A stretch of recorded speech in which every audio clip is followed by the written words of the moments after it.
Hi friends, எல்லோரும் எப்படி இருக்கிறீங்க? நல்லா இருக்கீங்களா?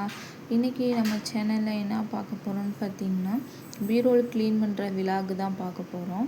நம்ம சேனலை ஃபஸ்ட் டைம் பார்க்குறீங்க அப்படின்னா நம்ம சேனலை சப்ஸ்கிரைப் பண்ணிடுங்க.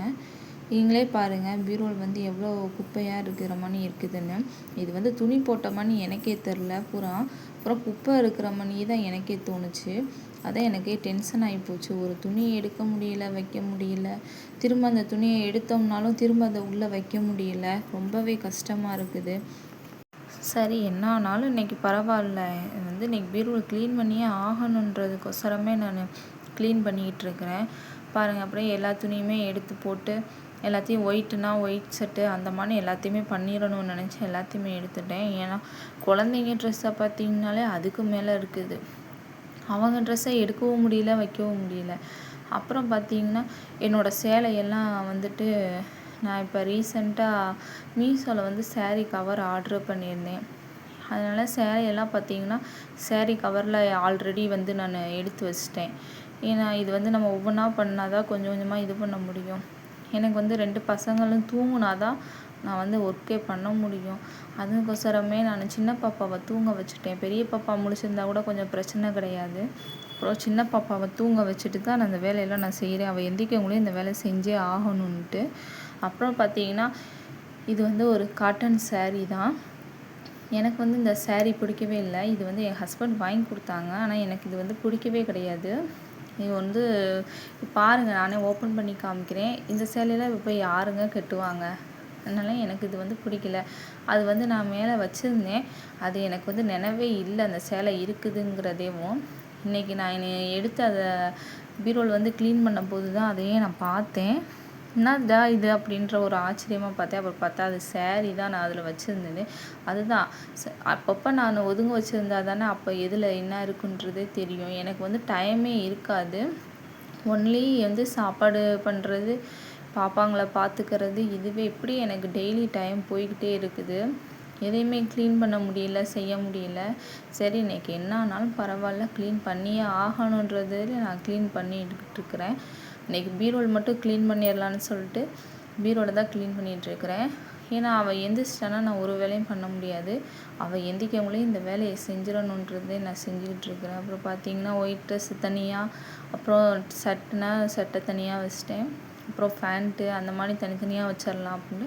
அப்புறம் என் பெரிய பொண்ணு வந்துட்டு என்னம்மா உங்களுக்கு ஹெல்ப் பண்ணவான்னு கேட்டுச்சா, கொஞ்சம் ஹெல்ப் பண்ணுடான்னு சொல்லவும் பரவாயில்ல, அவளுமே துணி எனக்கு கீழேருந்து எல்லாத்தையுமே எடுத்து கொடுத்தா. இது வந்து பார்த்திங்கன்னா என்னோடய பெரிய பொண்ணோட ட்ரெஸ்ஸு தான். அவளுக்கு வந்து இப்போ தீபாவளிக்கு எடுத்திருந்தோம். அது பார்த்திங்கன்னா பார்க்கவே அழகாக இருக்குது. ஆனால் அது பார்த்திங்கன்னா அது ஒரு இடத்த ஃபுல்லாக அடைச்சிக்கிறது. அதுவே ரொம்ப புசு புசுன்னு இருக்கிறனால பார்க்க அழகாக இருக்கேன்னு வாங்கியாச்சு. ஆனால் இப்போ தான் அதனுடைய இது தெரியுது. ஏன்னா இவ்வளோ பெருசாக புசு புசுன்னு இருக்குன்னா பாதி இடம் அடைச்சிக்கிற மாதிரி அடைச்சிக்கிறது. இது வந்து குட்டி பொண்ணோட ட்ரெஸ்ஸு. அதுவுமே அவளுக்கு தீபாவளிக்கு தான் வாங்கினது. அதுவுமே புசு புசுன்னு இருக்கிறனால இதையும் சேர்த்து மேரேக்கிலே எப்படியோ இடம் பற்றியாச்சு, அதிலே வச்சாச்சு. பாருங்கள், என்னதான் இருந்தாலும் இந்த துணியை ஒதுங்க வைக்கவும் எவ்வளோ கேப் இருக்குதுன்னு பாருங்கள். பூரா அந்த பெரிய பெரிய ட்ரெஸ் இந்த மாதிரி புசு புசுன்னு இருக்கிறதெல்லாம் மேலேயே தூக்கி வச்சிடலான்ட்டு, இந்த பட்டுப்பாவோட ட்ரெஸ் எல்லாத்தையுமே மேலேயே வச்சிடலான்ட்டு இது பண்ணேன். சரின்னு அவள் இங்கிட்ட ஹெல்ப் பண்ணுறான்னு பார்த்தா அவள் எனக்கு இன்னொரு வேலை வேறு வச்சுருக்கிறா. சேலையை ஃபுல்லாக உழைச்சி போட்டு வச்சுட்டா. சரின்னா அதையுமே எடுத்து அப்படியே மடிச்சுட்டு பாருங்கள், எனக்கு வேலைக்கு மேலே வேலை இருந்துக்கிட்டே தான் இருக்குது. வீட்டில் குழந்தைங்கள பார்க்குறதா இல்லை வீடை நம்ம க்ளீன் பண்ணுறதான்றதே எனக்கு டெய்லி இப்படியே இருக்குது. அப்புறம் ஒரு வழியாக பார்த்திங்கன்னா மேரேக்கு வந்து நான் க்ளீன் பண்ணி முடிச்சிட்டேன். இப்போ கீழே வந்துட்டு என்னோடய இது தான் க்ளீன் பண்ணுறேன். என்னோடய ட்ரெஸ் எல்லாம் ஃபுல்லாத்தையும் சுடிதாரு, நைட்டி இந்த மாதிரி இதெல்லாம் தனித்தனியாக வச்சிடலான்னு சொல்லிட்டு. அப்புறம் என் ஹஸ்பண்டோடது எல்லாத்தையுமே போட்டு எல்லாத்தையும் க்ளீன் பண்ணி வச்சாச்சு. எப்படி தான் என்ன தான் இது பண்ணாலும் வேலை இருந்துக்கிட்டே தான் இருக்குது. நான் இத்தனைக்கும் அந்த சேரீ கவரில் சேலையை ஃபுல்லாக ரெடி பண்ணி வச்சிட்டேன். இருந்துமே 1, 2 சேலை வந்து உள்ளே இருந்திருக்கு. அது எனக்கு இப்போ எடுத்து போடும்போது தான் தெரியுது. இந்த ட்ரெஸ்ஸு பார்த்திங்கன்னா என்னோடய ஃபஸ்ட்டு பேபி வந்து நான் கன்சீவாக இருக்கும்போது இந்த ட்ரெஸ் நான் எடுத்திருந்தேன். அப்போ எடுத்தது அது ஒரு ஞாபகமாகவே வச்சுருக்கிறேன். ஆனால் இப்போ எனக்கு அது சேர தான் செய்யுது. அது பத்தலைன்னுலாம் இல்லை, அதனால தான் நான் வச்சுருக்கிறேன். அது கரெக்டாக தான் ஃபிட்டாக தான் இருக்குது. அப்புறம் பாருங்கள், பாப்பாங்க துணியெல்லாம் அது ஒரு வழியாக ஏன் இறகுலேயே ஃபுல்லாத்தையும் நான் ஒதுங்க வச்சிட்டேன். அப்போ ஒதுங்க வைக்கும்போது தான் துணி கேப்பே ரொம்பவே இதாக இருக்குது. இல்லைன்னா பார்த்தீங்கன்னா ஒரே கசகசன்னு குப்பையாக தான் கிடந்துச்சு. இடமே பத்தாத மாதிரி இருந்துச்சு. இப்போ நான் மடித்து வைக்கவும் எவ்வளோ இடம் ஃப்ரீயாக இருக்குன்றதை நீங்களே பாருங்கள். அப்புறம் உள்ள அந்த இதில் பார்த்தோம்னா என்னடா பையன் இதாக இருக்குதுன்ட்டு எடுத்து பார்த்தேன்.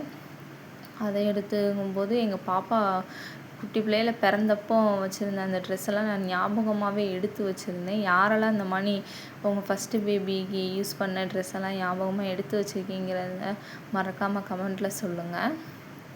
அதை நானே எடுத்து வச்சுருந்தேன். அதை எனக்கே இப்போ தான் பார்க்கும்போது எனக்கே ஒரு ஹாப்பியாகவே இருந்துச்சு மனசுக்குள்ளே. எங்கள் பாப்பா கேட்டால் அது யாருதுமான்னு சொல்லிட்டு.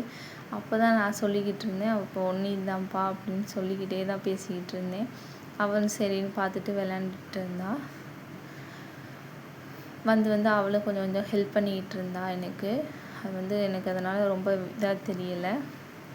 ஒரு வழியாக எல்லாத்தையுமே அடுக்கி செஞ்சு வச்சுட்டு இதில் பாதி துணியை வேறு நான் கழிச்சுட்டேன். ஏன்னா அது நம்ம நிறையா உள்ளே வச்சுக்கிட்டே இருந்தோம்னா யூஸ் ஆகாததெல்லாம் எதுக்கு உள்ளே வச்சுக்கிட்டேன்ட்டு நிறையா துணியை நான் கழிச்சிட்டேன். வேஸ்ட்டு துணி எல்லாத்தையுமே. அப்புறம் உட்காந்துட்டே நம்ம எடுத்து வச்சோம்னா வேலைக்கு ஆகாது. நின்றுக்கிட்டே மடித்து நம்ம இது பண்ணால் தான் டக்குன்னு வேலையாகும்னுட்டு அப்போ எந்திரிச்சிட்டு எல்லா வேலையுமே பண்ண ஆரம்பிச்சிட்டேன் வேகமாகவும். ஏன்னா இங்கிட்டு குட்டி பாப்பா தூங்குறா. நான் அவள் எந்திரிக்கவங்களே இந்த வேலையெல்லாம் நான் க்ளீன் பண்ணி ஆகணும்.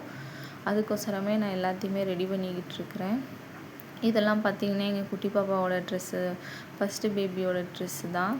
அவள் ட்ரெஸ் எல்லாம் இது குட்டியாகிடுச்சு. அதனால் அவளுக்குலாம் சேராதுன்றதுனால எல்லாத்தையும் கழிச்சு விட்டாச்சு. அப்புறம் எல்லாத்தையுமே க்ளீன் பண்ணிக்கிட்டே தான் இருக்கிறேன். ஒரு வழியாக எல்லாமே க்ளீன் ஆயிடுச்சுன்னு பார்த்தோம்னா இங்கிட்டு பார்த்தீங்கன்னா சேலை நான் அப்போ சேலை எல்லாமே துணியெல்லாம் அலசி போட்டிருந்ததில் அதுலேயும் பார்த்தீங்கன்னா பாதி சேலை, நைட்டி, பாப்பாங்க ட்ரெஸ்ஸு எல்லாமே இருந்துச்சு. சரி நான் அதையுமே மடிச்சுட்டு எல்லாத்தையும் க்ளீன் பண்ணிட்டேன். இது க்ளீன் பண்ணுறதுக்கே எனக்கு ஒரு நாள் ஃபுல்லாக ஆன மணியே ஆயிடுச்சு. ரொம்பவே டயர்டாகி போச்சு. ஒரு வழியாக க்ளீன் பண்ணி முடிச்சாச்சு. Thank you friends. வீடியோ பிடிச்சிருந்தால் லைக் பண்ணுங்கள், ஷேர் பண்ணுங்கள், கமெண்ட் பண்ணுங்கள். ப்ளீஸ் சப்போர்ட் பண்ணுங்கள். நெக்ஸ்ட் வீடியோவில் பார்க்கலாம். Thank you friends.